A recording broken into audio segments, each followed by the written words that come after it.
Bonjour à tous, bienvenue à l'auditorium de Radio France et bonne année. J'allais même dire bonne année beethovenienne, puisque c'est une année Beethoven, le 250e anniversaire de sa naissance, que nous célébrons en 2020. Mais avant que ne commence notre séance, il faut que je vous dise quand même quelques mots sur la situation qui est la nôtre actuellement à Radio France. Beaucoup d'entre vous s'en seront peut-être aperçus. Depuis maintenant plus d'un mois, la maison est en grève.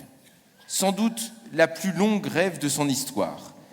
Bien sûr, les antennes sont touchées, mais également les musiciens des 4 formations de la maison, le chœur, la maîtrise, l'orchestre national, l'orchestre philharmonique de Radio France. C'est ainsi qu'il n'y a pratiquement eu aucun concert depuis le début de cette fameuse année beethovenienne. Et je remercie très chaleureusement les musiciens de l'orchestre philharmonique qui ont décidé de vous offrir tout de même, aujourd'hui et demain, ces 2 concerts consacrés à la 5e symphonie de Beethoven, comme ils ont maintenu les projets pédagogiques, les projets éducatifs.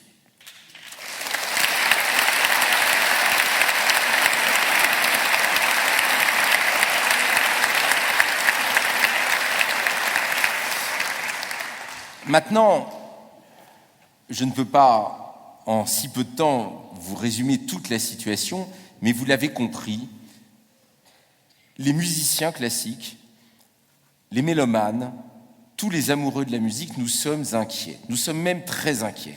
Parce que cela fait plusieurs années que dans tous les domaines de notre royaume, des conservatoires aux orchestres, en passant par les chœurs, en passant par les institutions, des gestionnaires prennent la place et réduisent petit à petit les subventions. Oh, certes, on peut toujours penser qu'on peut faire la même chose avec un peu moins, et dans une certaine mesure, ce n'est pas toujours faux, c'est vrai. Ça me fait penser à cette légende, vous savez, que racontent les Grecs, de ce cheval où on avait dit, mais si on lui enlève un grain à sa ration quotidienne d'avoine le mardi, il ne va pas s'en rendre compte, le cheval. Et c'est vrai, le cheval ne dit rien. Et le mercredi, on va lui enlever 2 grains. Ben, le cheval va très bien, il galope comme auparavant. Et puis, on lui enlève à chaque fois 1 grain. Seulement, à la fin, il meurt. Le pari que le cheval peut petit à petit s'habituer à l'absence de nourriture, il ne marche pas. C'est la fameuse légende que racontent les Grecs. J'ai l'impression qu'il en va de même du côté de ce grand royaume de la musique classique. À chaque fois, on dit, il pourrait y avoir ça en moins, on pourrait supprimer tel poste, on pourrait réduire. Regardez le chœur de Radio France, il est passé de 115 à 110, à 100, à 90 maintenant. Et dans le nouveau plan de licenciement préparé par la direction, qui prévoit quand même le licenciement de 300 personnes de la maison de Radio France, eh bien, on nous dit, oh, finalement, il va passer de 90 à 60. Oui, c'est vrai, après tout, puis peut-être même à 20, et peut-être même à 3, en étant très vigoureux, plein d'ardeur, ils arriveraient à nous donner le final de la 9e symphonie, comme la dernière fois que nous avons fait les clés de l'orchestre. Pourquoi pas ? Vous savez, c'est une logique de gestion. On entend parfois dire, tiens, il y a 2 orchestres à la radio, il pourrait n'y en avoir qu'un après tout. C'est pas faux. D'ailleurs, il pourrait n'y avoir qu'un orchestre à Paris, au lieu de 4 actuellement. Puis d'ailleurs, est-ce que c'est nécessaire tous ces orchestres en France ? Un seul orchestre pour toute la France, ça suffirait. Peut-être même pour toute l'Europe. Ça serait rationnel, vous comprenez ? Ça serait de la bonne gestion.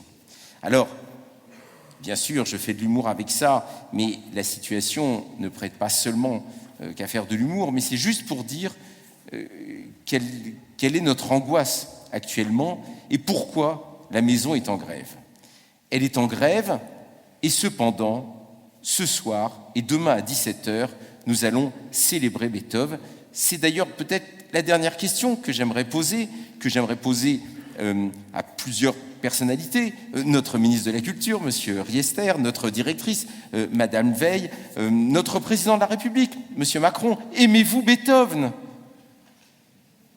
Je pense que oui. Je pense qu'ils aiment Beethoven.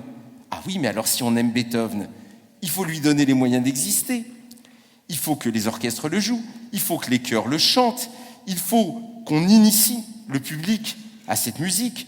qui est à la fois très forte, très intense, mais pas si facile que ça, nous allons le voir, à comprendre. Il faut que les amateurs puissent travailler, il faut que les conservatoires transmettent toute cette beauté artistique et musicale. Donc, moi, j'ai beau chercher dans mes moteurs de recherche, qui a dit quoi, que se passe-t-il, j'invente des noms de moteurs de recherche, eh bien, je ne trouve pas tellement de déclarations sur Beethoven, de notre ministre, de notre président, de notre directrice. Je voudrais bien savoir ce qu'ils en pensent de Beethoven et ce qu'ils pensent de l'avenir de la musique classique.